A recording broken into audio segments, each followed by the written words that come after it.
13 तारीख को हमारे साथ का एक कर्मचारी 108 में जो कि ईएमटी के पद में था और जब देवाल लोकेशन में उनका लोकेशन देवाल लोकेशन था और कर्मचारी का नाम गौरव था और वो बेचारा ऑन ड्यूटी मतलब नाइट ड्यूटी उस लड़के की थी और रेड अलर्ट के दौरान मतलब 13 अगस्त को ये सब चीज़ें घटना हो गई है। आपदा आई है, जब कुछ भी हुआ बहा है, लोग तमाम प्रकार की बातें कर रहे हैं। हमारे कोई सूचना नहीं है, सूचना मतलब एकदम क्लियर नहीं है हुआ क्या है, क्योंकि वो मतलब जब एम्बुलेंस के अंदर उनके साथ पेशेंट भी थे, सभी अटेंडर भी था, सभी थे, पायलट भी था, पेशेंट भी साथ में था और उसके बावजूद भी ना हमारे हेड ऑफिस से 108 के हेड ऑफिस जो कि देहरादून में है वहाँ से ना HR का कॉल आया ना और किसी सर का भी कॉल नहीं है। 3 दिन हो गए, 3 दिन से कोई अभी तक कोई खबर नहीं है। ना उनके घर वाले भी, उनकी बहन भी मानसिक रूप से पीड़ित है, मम्मी बेहोश है, उनकी माता जी भी बेहोश है, हार्ट के पेशेंट है और कमाने वाला भी मेरे को लग रहा है इकलौता ही लड़का था वो। तो काफी बुरी स्थिति वाली बातें हो गई है कि अभी तक हमको खोजबीन के दौरान अभी तक वो लड़का मिला नहीं है। उनके पिताजी भी मजदूर हैं और यहाँ पे सभी भाई लोग आ रखे हैं उनके। जब तक हेड ऑफिस से कोई बातें होती नहीं है, जब वो नहीं पूछे तो हम ही लोगों को आगे आना पड़ेगा। हम कर्मचारी लोग सभी एकजुट होकर उस भाई को ढूंढेंगे, खोजेंगे, जो भी हमसे हो पाएगा।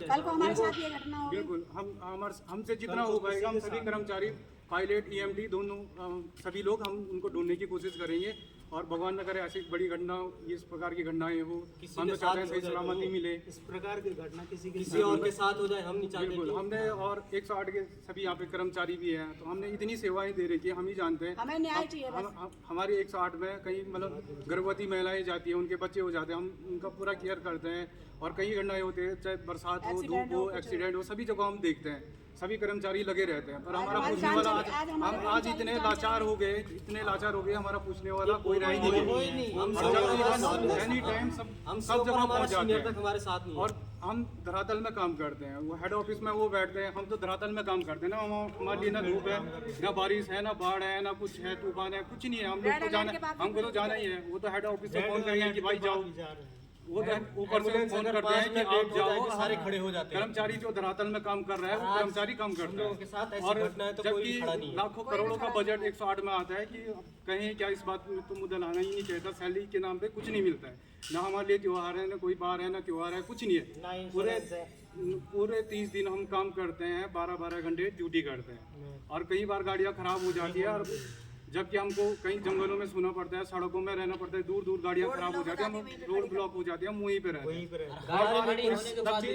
तब भी हमने अपनी सेवाएं दी, हमने कहा चलो कोई बात नहीं, हम सेवाएं देते हैं।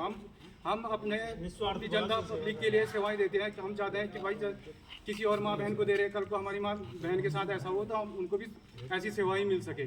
ये सेवाओं के लिए हम सेवाएं देते हैं, सभी कर्मचारी सेवाएं देते हैं। सेफ्टी के नाम पे हमारे पास ऐसी स्थिति हो गई कि हेड ऑफिस से एक फोन तक नहीं आया। उनकी माता जी इतनी मतलब परेशान है, उनके पिताजी इतने परेशान है, बहन मानसिक रूप से ही परेशान है कि वो बेहोश पड़े हैं अपने घरों पे, उनके पूछने वाला कोई नहीं है। हमारे पास हम नीचे मार के उस आदमी को देख पाए। तुम बोलो। अभी तक की तरफ 108 में हमने इतनी सेवाएं दी है कि सभी लोगों को हमने इतनी सेवाएं दी। 13 अगस्त 2025 को ये घटनाएं हो गई है। लोग चुनाव में इतने बिजी थे कि लोगों को पता ही नहीं चला कि कर्मचारी, हमने सोशल मीडिया में, हमने और जगहों भी ये बातें बताई, कोई इस बात को संज्ञान लेने के लिए राजी नहीं है। और चुनाव में इतने बिजी थे लोग कि मेरा कर्णप्रयाग विधानसभा से वो विधायक जी से भी अनुरोध है और सभी मेरे जनप्रतिनिधि, ब्लॉक को, जिला पंचायत वाले अनुरोध है कि जो सेवाएँ हम देते हैं कोरोना काल से लेकर सभी जगह हमने सेवाएं दी। कोरोना काल में हमने इतनी सेवाएं दी, हमने लोगों ने अब कोरोना काल में पीड़ित को हाथ नहीं लगाया, लेकिन हमने तब भी उनको सेवाएं दी। हमने ना हमको कुछ किसी ने पूछा, उसके बाद कोरोना काल के बावजूद किसी ने हमको नहीं पूछा कि भाई आपने इतनी अच्छा काम किया तो आपको ये सम्मान कुछ किसी प्रकार का नहीं मिला।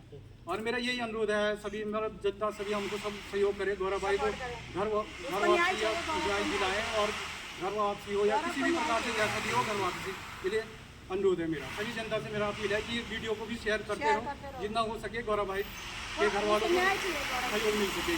धन्यवाद।